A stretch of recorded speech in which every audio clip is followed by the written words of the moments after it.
I've got two hot topics for you this morning. One about this Catholic priest that ended up resigning and how that happened, tied into this Grindr app and how it affects you.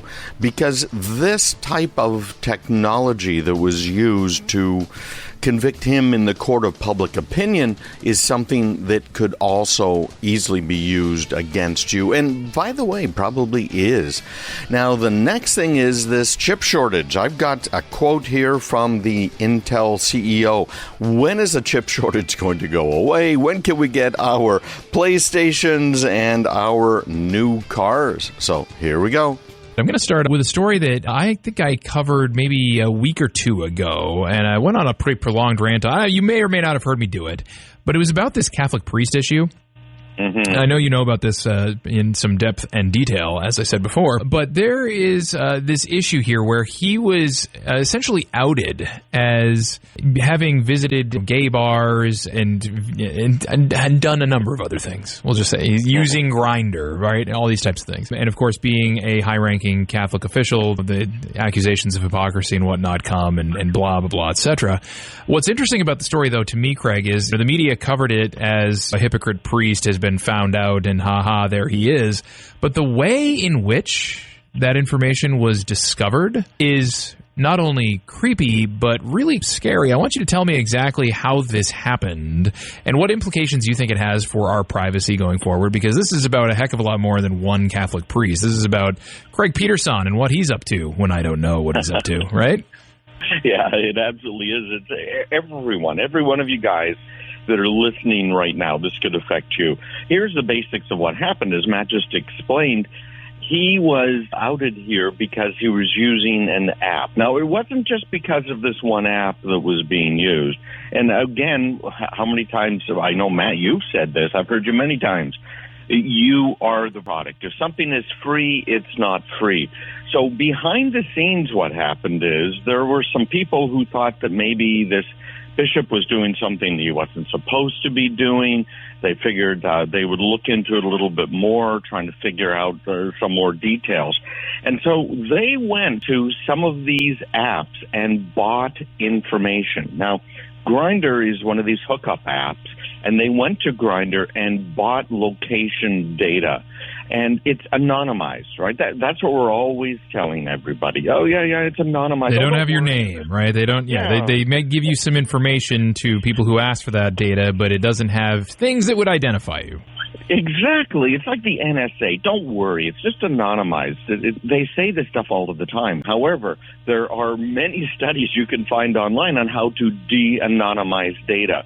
One of the easiest ways, for instance, to find out where Matt lives is if you know an app or you suspect a few apps he might be using, you just buy the data from those apps about their users, and you can now narrow it down because his phone tends to sleep at the same place every night. And that's true for you, too. And in this particular case, this clergyman was using this app in various places. The app went to some of these Catholic meetings, high-level meetings, etc.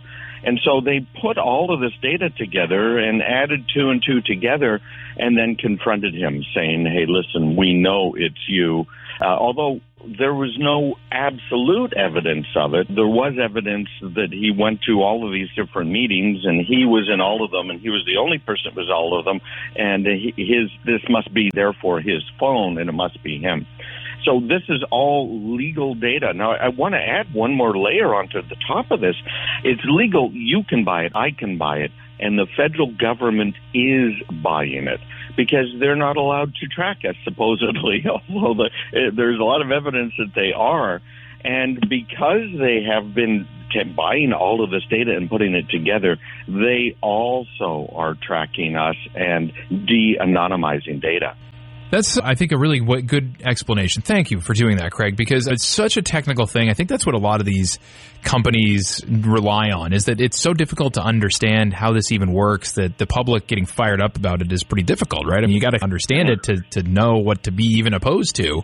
And Right. ultimately, the selling of your data, anonymized or not, is occurring, and it's a problem. And the inevitable question really comes here, Craig.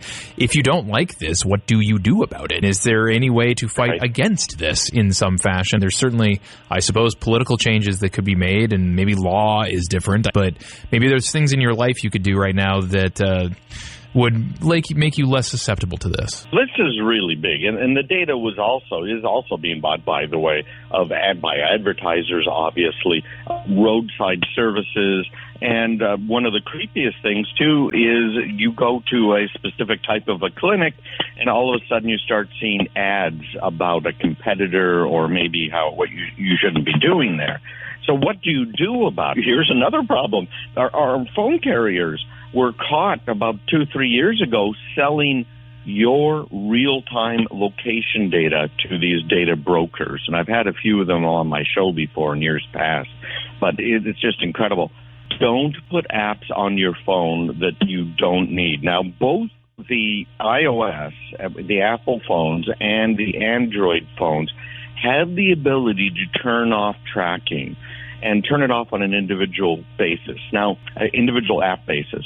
Now, that doesn't mean that your phone can't be tracked, because it can, all right? But what it does mean is that a specific app might not have access to your location just because you're playing Tetris.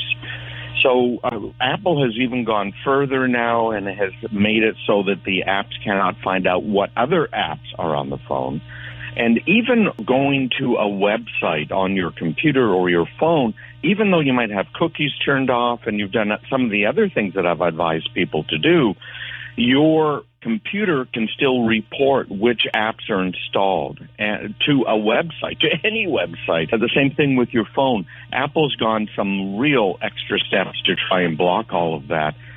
So far in the Google ecosystem, it's still more open. So delete the apps you don't need. Turn off tracking in your settings for pretty much everything. Obviously, you need it for maps.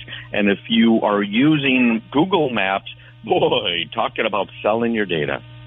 Indeed. All right. Well, Greg Peterson, I have a couple other questions for you here. I'm not sure if we'll get time for all of them. However, I did want to talk a little bit about the chip shortage here, because I continually get frustrated by my inability to buy a PlayStation, which is now a 5-month-long problem for me, trying to buy one of these things. But it's so much more than that. I was talking to somebody else, maybe last week it was, talking about trying to buy a car. And they don't even have stock. They don't even have the car at all. And manufacturers are now starting to make their cars differently so that they don't require the chips that there's a shortage of, so that they can actually produce the cars. I'm hearing things about crank windows in cars again. Just crazy stuff here because of this chip shortage, and it might last into 2023. Is that right? Yeah, that's what the CEO over at Intel is saying now. This is going to last a while. Everybody made mistakes here during the lockdown. We've never had this before, where government forced businesses to shut down. If you are in business, you are an essential business, or you'd be out of business. That's just the way it goes. And that's true for the whole chip supply chain. We have a long way to go, is what he's saying right now. And they are rebuilding manufacturing capability. Now, here's part of the problem with the capacity is the newer chips, as they're made, keep getting smaller and require different chip fabrication techniques and fabrication plants. That's a very big deal when you get right down to it.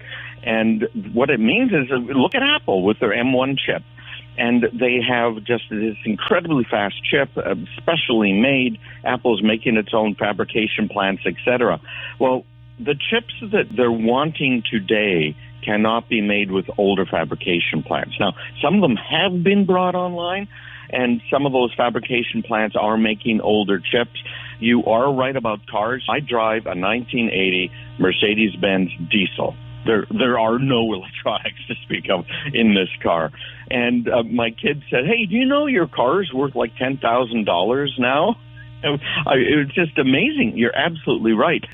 The car manufacturers are dropping things, and they are lowering the prices, supposedly, but they're lowering the prices based on what that costs them. So, for instance, some of these higher-end cars where you might have a smart charger that you just put your phone on, you don't have to plug anything in, and it charges up. They'll give you a $40 credit for that. But how are you going to install that later on? How are you going to install electric windows when they put in manual cranks? This is really a big problem. It's hitting everybody. It's hurting my business in a very big way. I'm not getting compensated for it because it's taking us forever, too. We ordered a box of discs for our clients in November. They showed up this last month. We're going to have to live with this now probably into 2023, maybe even longer. It should start letting up sometime next year, but your PlayStation map's still a ways off. Wonderful. Thanks a lot. Greg Peterson, our tech guru, joins us at this time every week. We will talk to you again, sir, next week.